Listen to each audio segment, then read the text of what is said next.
This is the BG Climbers for the week ending 6/29/2022. This list is put together every week by Michael Alexander. I'll include links in the description below if you want to take a look at the list. We'll start with this week's notable fallers because there are some real big notable fallers here. First one is Caverna. So this is an amazing game from Uwe Rosenberg, and it's finally looks like it's starting its long decline. I think it actually declined a fair amount until some of the expansions came out, which propped up its position for a while, but it's looking to slowly move down here as new games fill its spot. I really like Caverna.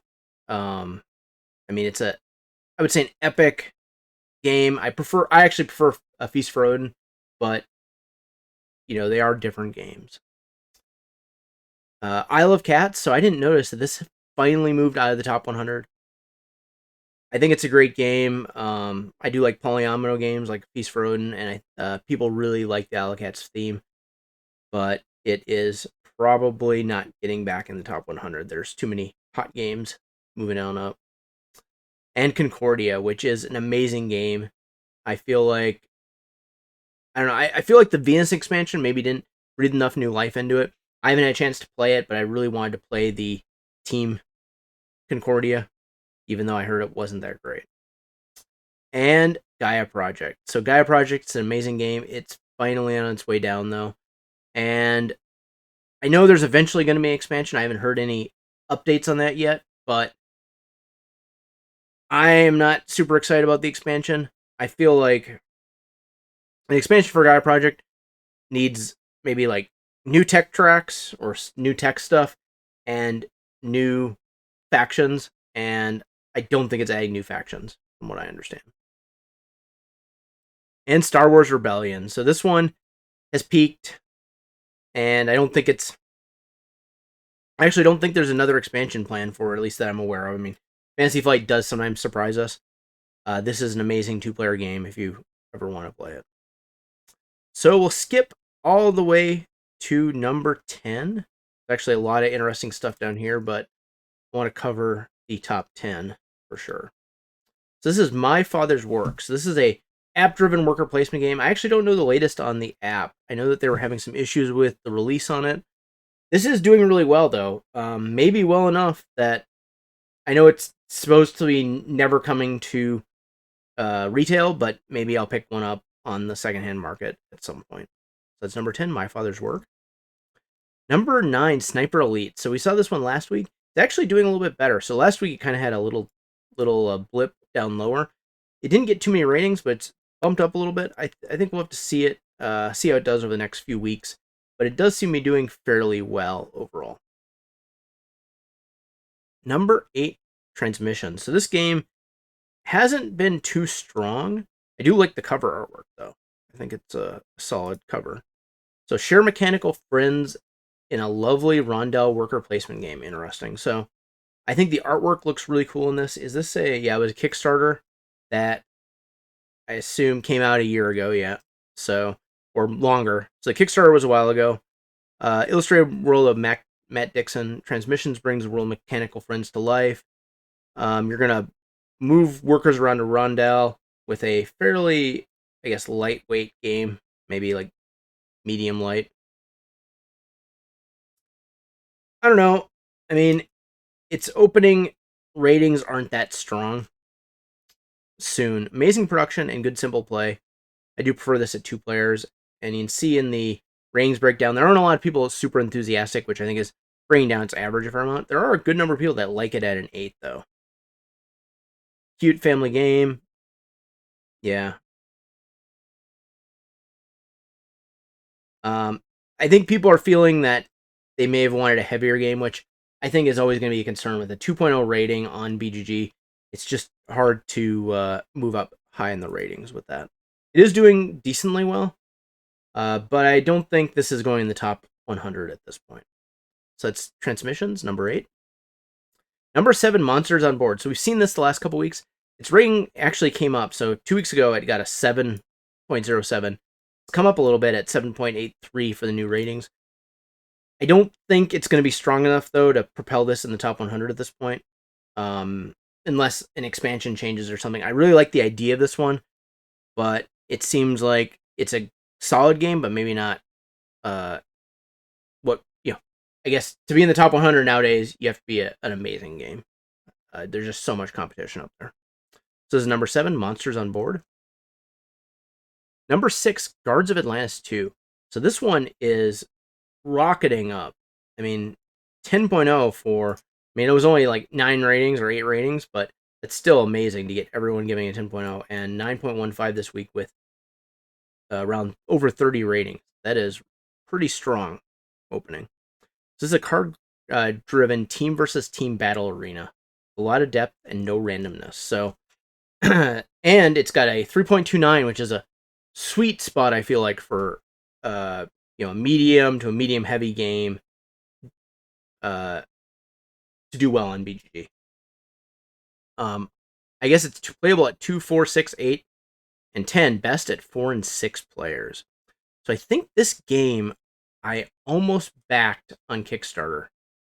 Yeah, I almost backed this one, but I held off, and now I'm kind of regretting with how the reviews are looking. The production of this thing looks great with the inserts, the cool battle arena artwork. And I'm a big fan of MOBAs like League of Legends and stuff in terms of computer games. It looks like maybe a programming game of some sort. I don't know. Let's see what the take a look at this. So simultaneous action selection. Yeah, so that speeds up the game a lot.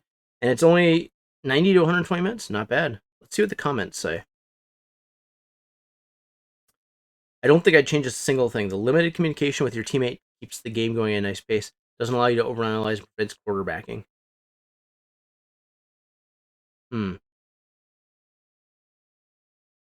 So, brilliant implementation of a MOBA. It's weird. I'm excited to play it before every game. Wow. That is cool. So, played with 10 people. That's crazy.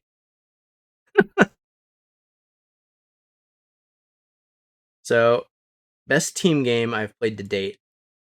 So, it sounds like if you like MOBAs, some people are recommending this. I'm hoping this comes out in terms of a retail edition, although maybe it won't. I don't know. I think we'll need to watch this. I think it has a good chance of doing really well and ending up in the top 100 if it has if it continues its streak of very high ratings and has enough copies available. So it's number 6, Guards of Atlantis 2. Number 5, Oathsworn Into the Deep Woods. So this one is getting above 9 ratings for its first, I'm assuming first copies got delivered. This game, 30-90 minute, I guess, survival game. And is it co-op? Yeah, cooperative game. This one is another one I almost backed, and then I regretted not backing it, and then I looked for if my local game store was back in. I don't think they were, so I ended up not getting it. If I remember correctly, this thing had, some ridiculous miniatures. People are just getting in the mail, obviously. And I think it's coming back to Kickstarter again, if I remember right. Let's see what the comments say. Fantastic game. Art, story, combat are all top-notch. My favorite co-op. Simply a brilliant combination of deep storylines and exhilarating combat system. Amazing production. You don't even... people... It's pile of rubbish. Okay, well, hard to say if it looks like a lot of these people that are rating it don't have it yet. But some people probably have gotten their copy. I think we'll have to see how this one does. I know it was a huge Kickstarter, and it has piqued my interest. So that's Oathsworn Into the Deep Wood. Number 4 is Guild of Merchant Explorer. So this one, again, shows up on our list from last week. It's doing a little bit worse. I think we'll have to see how it does in the coming weeks. Although, my opinion from last week probably stands that I don't think it's going to have the oomph to get it in the top 100. Number 4, Guild of Merchant Explorers. Number 3, Space Station Phoenix. So this one is not doing as well as it did last week. It's at 7.25 for its newest ratings. I think, we'll see if it can. I've seen some games recover from this early drop, but usually this is not a good sign for doing well in the coming weeks. Number 3, Space Station Phoenix. Number 2 needs no introduction. It's Ark Nova. So this has finally moved up into spot 7 as the game that bumped Gaia Project, Star Wars Rebellion, and down a slot. Ark Nova has been tearing up the list. Its rating is coming down a little bit, so you can see it's trended down from 8.71 to 8.67. I think that's going to keep it out of the number 1 spot. I don't think this is going to have the legs to overtake Gloomhaven at this point, but I do think it's going to end up in the top 3 games. So that's number 2, Ark Nova. And number 1, Stars of Arcorius. So this game, I don't think I even saw it before seeing it on the hotness. Fight your epic space battles, upgrade your ship, and explore the fringes of space. So this is a 1 to 4 player game, best at 2. Cooperative. Dice. It's kind of weird. Dice rolling and grid movement. So a narrative-driven cooperative campaign game.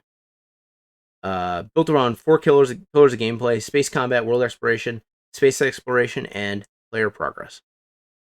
So, okay, so you're going to basically fight in space, you're going to explore worlds, you're going to explore space, and you're going to progress. So it sounds like a kind of a game that I've always wanted to play. Maybe that's maybe it's time to look into this.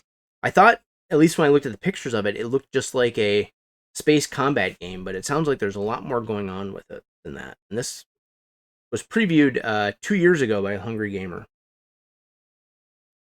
Let's take a look at some of these pictures. So this must be an early intro. So,